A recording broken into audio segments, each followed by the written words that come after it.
This week we got word that Gotham Knights had cancelled its last gen release, meaning we won't be able to pick the game up on PS4, and it will release exclusively on current gen consoles like the PS5. Now this was a real shock, but maybe one we should have seen coming.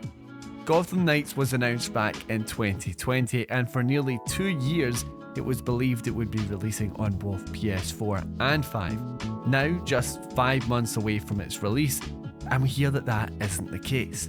As one of the first major releases to drop its last gen launch, it begs the question, is it time to leave last gen behind? Now I know that this is a delicate subject matter for a lot of gamers out there, but one that has a lot of elements to consider as well. For one, Sony did vow to continue supporting the PS4 for 3 years into the PS5's lifespan. At this point, we're at the halfway mark, so there is that to consider in another 18 months before we even come close to that 3-year mark. But today we aren't discussing if Sony should just drop everything last gen right now, but whether we're at the tipping point. Is it time that we start to be a little bit more selective of what gets a multi-gen release? So let's first discuss access. 18 months on and one pandemic later, people are still struggling to get their hands on those shiny new PS5s.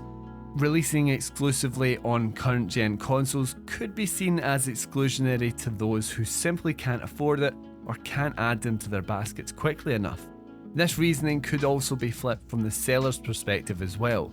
The PS5 has sold around 19 million units reportedly, and if you consider that as, let's say, 19 million individual customers that are really looking forward to Gotham Knights, you'd think that that's a lot of potential profits. But then let's line that up with the reported over 115 million units the PS4 has sold, and you're at a real risk of closing off a huge chunk of your market.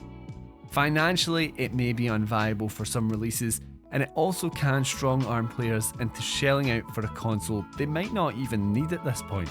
But then let's look at it from another perspective, namely of those that bought a PS5 in those first 18 months. Are they really getting the most out of those consoles when most releases are being developed with consideration for older tech?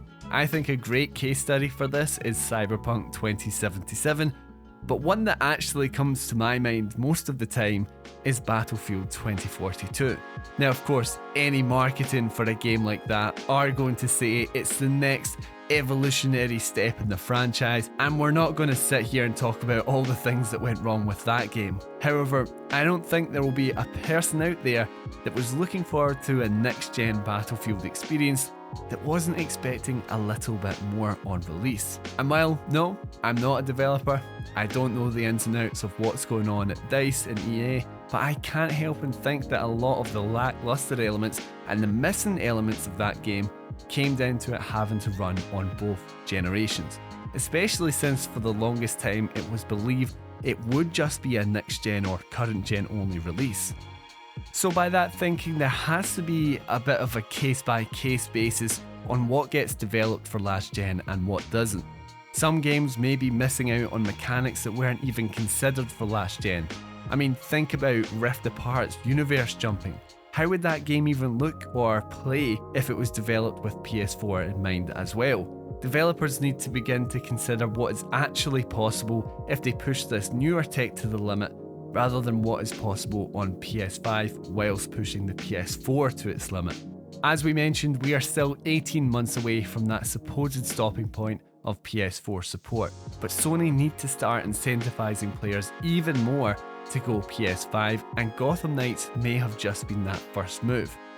There would be a real lacking period if all of a sudden the only way to play every game was on PS5, so now is the time to act. We need to see more big upcoming releases like Avatar, Frontiers of Pandora, or Knights of the Old Republic that have clearly stated their intentions to only release on PS5, giving the players the time to become comfortable with the idea of upgrading. But as a PS5 owner myself, it's easy for me to say, get rid of all the last gen, current gen only from here on out, but keep in mind there's always going to be another side to it. But let me know down in the comments your opinions on the matter. Are we at that generational tipping point where the PS4 will be phased out? And what previously multi-gen releases do you think should have been current gen only? Let us know down below, and as always, leave a like on the video, that helps us out with all of the YouTube algorithm stuff.